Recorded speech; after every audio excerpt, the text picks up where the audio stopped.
Hey YouTube, Steve Adams Graphic Artist here, coming to you live from the piney woods of East Texas at the Yippee Dog Ranch Studio. Today's episode is about acrylic ink and acrylic paint. What's the difference and why should I care? Anyway, buckle up, this ought to be a good one. So if you go to these restaurants some places and then you go to these high-end grocery stores, you'll see chalkboards out front. And you look at them and you say, wow, it looks like chalk. What it most likely is going to be is acrylic ink markers.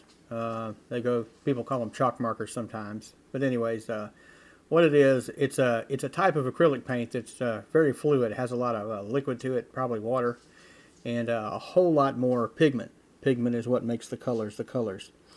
Well, you know, you just can't get these markers everywhere. Not the ones that they use in the grocery stores and stuff. They can be mail ordered as well. I've got a preference over which ones I like. Of course, I pretty much use them all, but I've got a preference, and that's the Montana marker line, because you can actually you can order them check the links at the bottom. I'll show you where to order those at.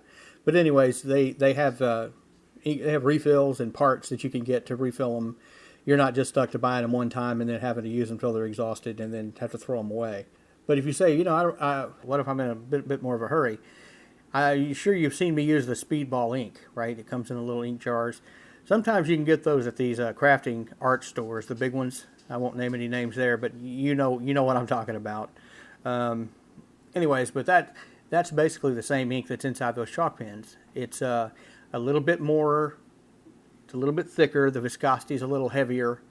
You can't really refill the pens very well with that ink. It just tends to clog up the tips. So, but it's excellent with a brush. You'll see me use that. You'll see me use Speedball all the time. In fact, I prefer using Speedball ink in a brush over using the chalk ink markers. Sometimes acrylic ink markers are called for, and they make sense to use. But anyway, you say, but Steve, I got to do something like now.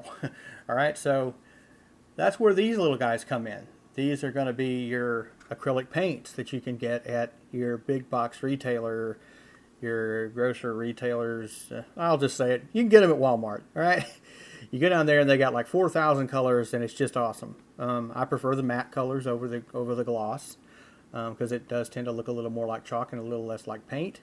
You can mix those colors freely and all that, but the problem that you're going to run into with them is this. You'll see this picture here of the shot glass. It's turned over. That shot glass has been held there for several seconds and it's not falling out. And if you buy the paint at your big box art stores in the squeeze tubes, it's even thicker than that.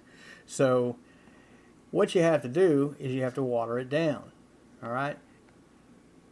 What you see here is a brush put into that paint. The acrylic paint. You'll notice the brush is kind of globby. It's got globs of paint on it. And that's okay for most applications, but when you're trying to run a long line of lettering, it's just not going to do you. What will happen, you'll get a line that looks similar to this. As you can see it there, it looks pretty good in the middle, but on the edges you've got this big huge glob of paint. And you may also notice here in this shot that you can see behind it. So if you were on total black, the black would bleed through. So you have to restroke it. Well, when you restroke it, you'll have even more glob at the outside edges, and you'll just have a big old mess. I mean, you can't. It just doesn't work out. Now, this picture here has got the picture of me pulling out pulling out a brush full of Speedball ink. You notice how the ink isn't globbed up at all because it's more fluid, right? So what happens is you water down your acrylic paint a little bit. You will have to restroke it if you're on a black background, but if you're on white, it'll work out fine. The idea is to add just enough water to make it where it doesn't glob up on the edges. As you can see here in this side-by-side shot here, that on the left, that's the first one with no water, and the one on the right's the one with water. So you can see how the lines did better at an angle. It doesn't blotch up on the edges. Make everybody happy. While you're practicing this, you'll see here on this picture here, you'll see me pulling lines on a newspaper, doing my practice strokes on a newspaper. Newspapers are great. You just grab them, they've already got lines drawn out on them, the lines between the columns, and you can practice on it all day, just wad it up and go recycle it. I mean, it's cool. But anyway, that sums it up. Thank you for watching.